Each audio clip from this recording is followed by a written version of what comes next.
day 17 of me recording, and so today I'm actually at school right now because I have a game later, and I actually can't record after school since me going to the game is gonna take away all my time. So I'm gonna make a video right now. And yesterday I talked about basically how I have a meeting on Sunday with a potential client, and I also had a meeting this morning with my student success coach. And it was a good meeting. I got a lot of free value from him. He essentially helped me, and he, I guess, made it more clear what it is that I have to do and what it is that I like the offer, and what essentially I have to revolve my offer around. So I definitely am going to be following in like the footsteps that he gave to me. And right now I was essentially breaking the call down, writing notes on it. So that was what I was focusing on. And right now, the main reason that I'm making this video is to talk about Kanye's genius marketing strategies, or at least his team's genius marketing strategies. And here, let me pull up. I have some notes on my phone about it. So, essentially, let me see if I can pull it up. So, okay, so y'all know how Kanye made a Super Bowl ad. He paid about $7 million for the ad, and everybody was really confused because it wasn't really a professional ad. It was just him talking about I don't remember what he talked about. I think he was pitching his clothing line, and essentially him saying that all his like all the shoes and all the things he has in his shop are $20. So he essentially marketed that using the Super Bowl. I'm not explaining this very well. I need to go off my notes. So Kanye paid $7 million to run a TV commercial during the Super Bowl. He sold all the items on his site for $20. He sold the Yeezy Pods and some shirts, some merch for $20, and essentially he got $19 million from that in revenue. So he, from that revenue, he essentially knows, like, because when you sell something, you have it, like, you know what it is that sold the most, but essentially he didn't really sell them, and it was more of a pre-order type of sale.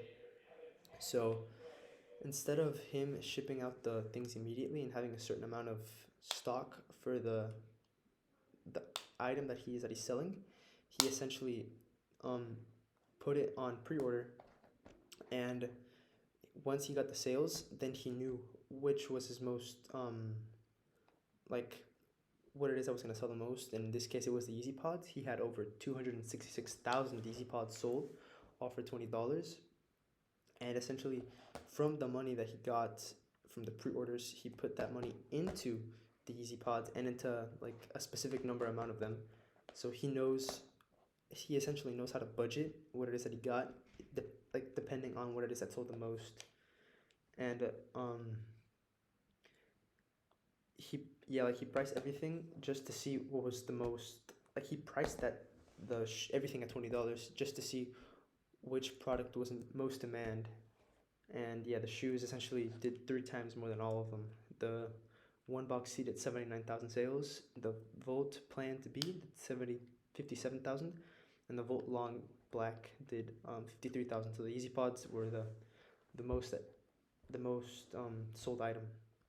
And essentially for the conversions, he had I think it was 6.56%.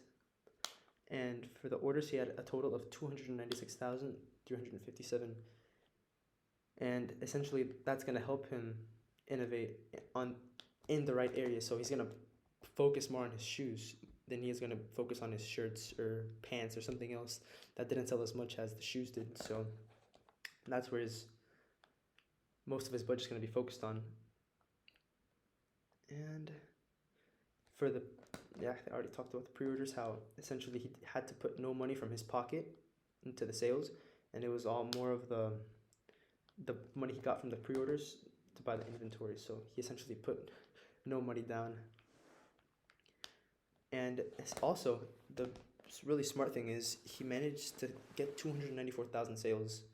So that's almost 300,000 emails and addresses and phone numbers that he has for people that he can target and reach out to using certain funneling sequences and certain automations with partnered with email strategy and email marketing.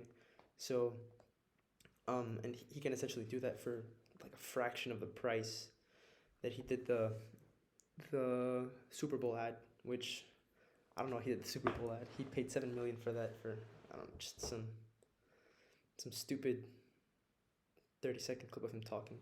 So the that's where the like the really smart thing is that he got all those emails and all those addresses and all those people that he can reach out to essentially pitch like his where it is that he's gonna go on tour because in his website and using the Google Analytics and Facebook Pixel, you can see where it is that people are coming to your website from. Like, let's just say there was 30,000 visits in Toronto and 50,000 in Houston. Like, he knows how to set up his tour and where essentially it is that he's going to get the most fans and the most tickets sold based off of the amount of people and where it is that the people visited his website from. And using the addresses that he got from, because in order to I'm not gonna lie, I did go on his shop. In order to buy something from his website, you needed to plug in a address, a phone number, and an email. So that's how he got all of them. Like you had to fill out a form in order to complete the address, like the purchase. And using that, he's gonna know where to plan his tour for. So that's it's genius. And yeah, it's gonna also help him set up pop-up shops and distribution centers in those specific areas that it is that Kanye is trending the most. And well, yeah. So here it says that about 4 million people visited his site in one day alone. So that's and well, using like I was saying, using the the Google Analytics and the Facebook Pixel, you don't need to buy anything essentially for the Google to get your information, or not necessarily your information, but like your address and your stuff and where it is that you're like your IP address and where it is that you're visiting the website from.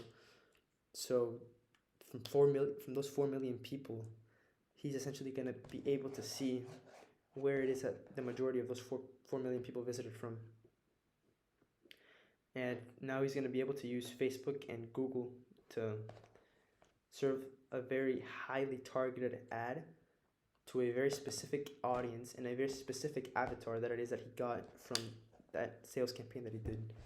So essentially, instead of it being a cold ad, it's going to be I'm going to say a hot ad, because the targeting that he's going to be able to do with the information that he has with the clients and the customers, it's going to be like no other. He's going to essentially know the avatar more than the avatar knows itself, and he's going to specifically target what it is that they want and what it is that they need until it is that they convert to a paying client. And yeah, and that's basically it. Essentially, in the future, he probably will be launching higher priced items like Yeezys, like actual priced Yeezys. Like it's probably gonna be more expensive, but essentially now he's gonna know what it is that the people want and what it is that's gonna be able to convert the most to sales. In this case, I believe it's gonna be the shoes, but I do think he's gonna be making $1 billion from this campaign if it is that he does it properly, and it is that he does it like with the proper advertising and proper email campaigns and drip systems. I do believe he can get back to the $1 billion status in no time. Yeah, that's basically it. That I wanted to talk about Kanye and how it is that he can, how it is that he can reach the $1 billion status again, and why I think him and his marketing team are really, really smart. Most people didn't notice it. At first, I didn't notice it either. I was like, "Whoa, sweet, Yeezy Pods are $20."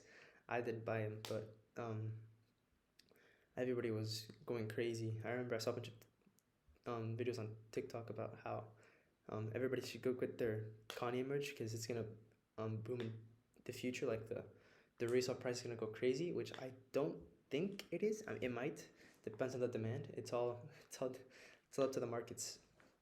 But essentially, since he used this as a I guess a test run, I guess I could say, I it might go up in price. I don't think it's gonna be too much of a boom, like skyrocket in price, but we'll see.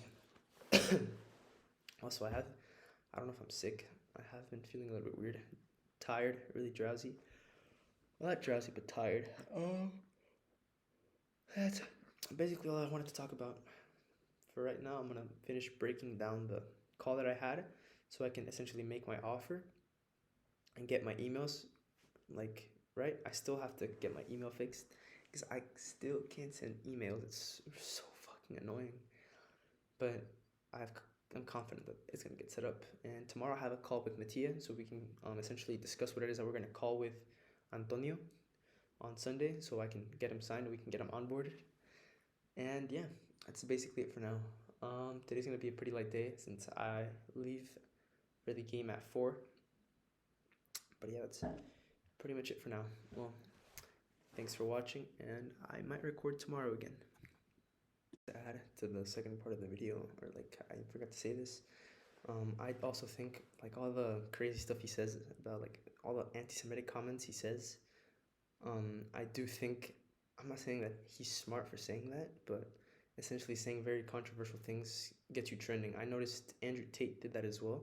He would say very controversial things which would make people disagree with him and essentially make him trending, like make him be like on everybody's For You page. So I also think that, well, it might have not been the best decision because he essentially like was very like what Andrew Tate did. He targeted like a different group, and it wasn't as, I guess, harsh. I feel like it's not gonna affect his future, like his overall, like the people view him as much as what Kanye said.